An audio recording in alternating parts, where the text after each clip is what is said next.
Quarter to 9, ngayon lang ako mag-breakfast. Kasi kanina kumain ako ng, madaling araw kumain ako ng hopya. Ayan. Maraming salamat Lord sa biyaya na pinakakalunod po sa amin sa araw-araw. Amen. Ayan. Ito ang ating ulam. Sapsap. Tapos, piniritong talong. Meron tayong leftover dito na sinigang na hipon kagabi. Ayan. Ayan. Ininit na. So, meron tayong sausawa na suka na maanghang. So, isasawsaw natin itong sapsap. Ayan, kain tayo. Ayan, marami akong mangga guys. Maliliit nga lang, pero matamis siya. Ayan. Kain tayo.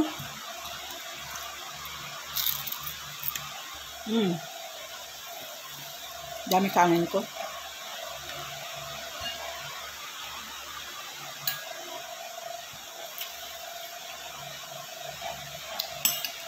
Tayong hipon.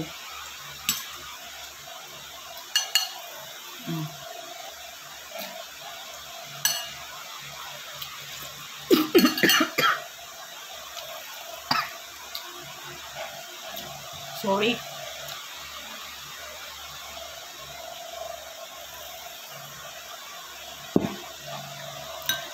Nakaalala sa akin. Siguro nililibak ako.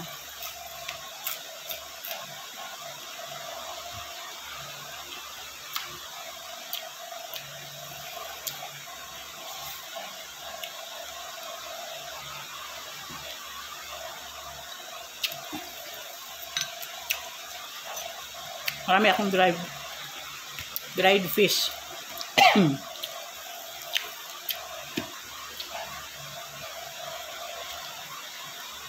Di na ako gumawa ng sausawa ng talong, suka lang.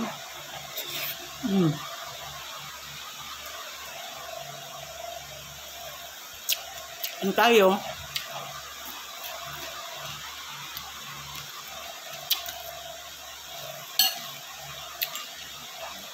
Masyado naman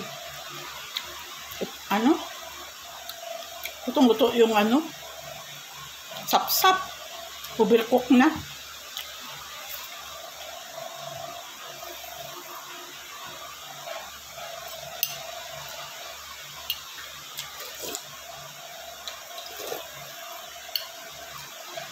Leftover to.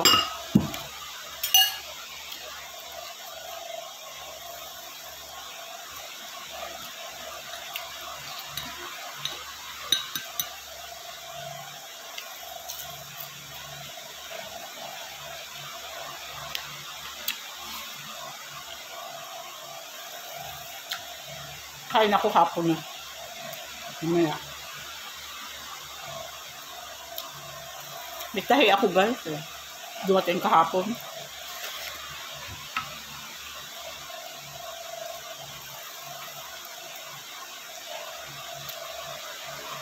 Uupuan ko siya maghapon. Siyempre, excuse me, doon muna tayo sa pagkakakitaan natin, di ba? Doon muna tayo sa racket.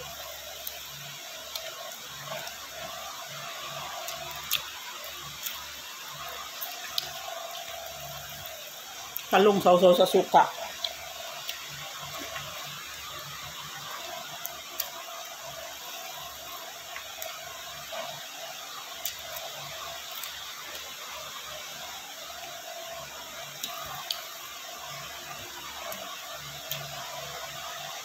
Kain po tayo.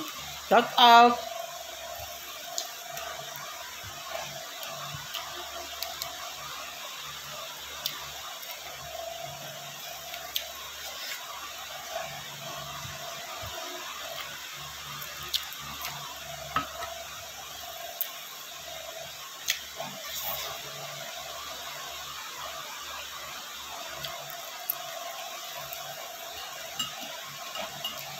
In fairness, ngayon lang ako nag-ulam ng talong na prito na suka yung sausawan. Maharap pala.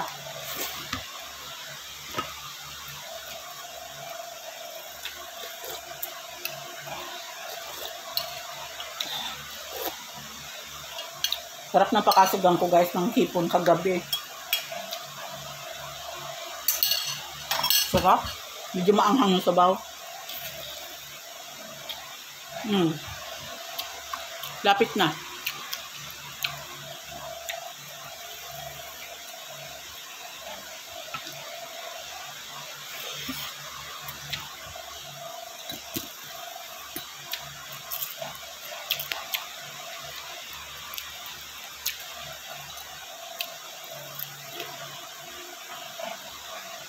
Yan, tapos na tayo.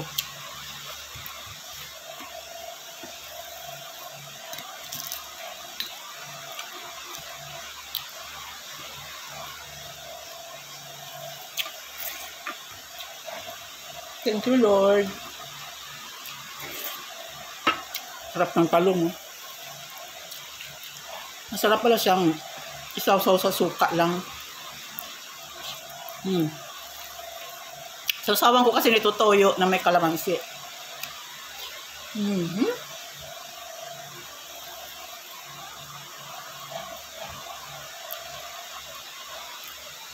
Murang mangga guys dito malapit sa amin. 3 kilo 100 pesos. Ito, ganito kalalaki.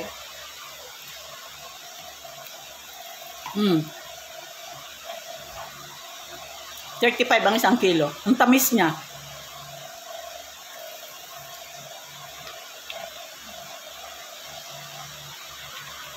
Sabi nga, kung anong usong prutas, kainin mo.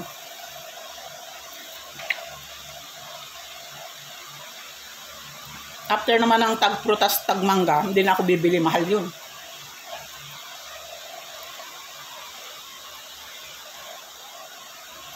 Okay guys, I'm done.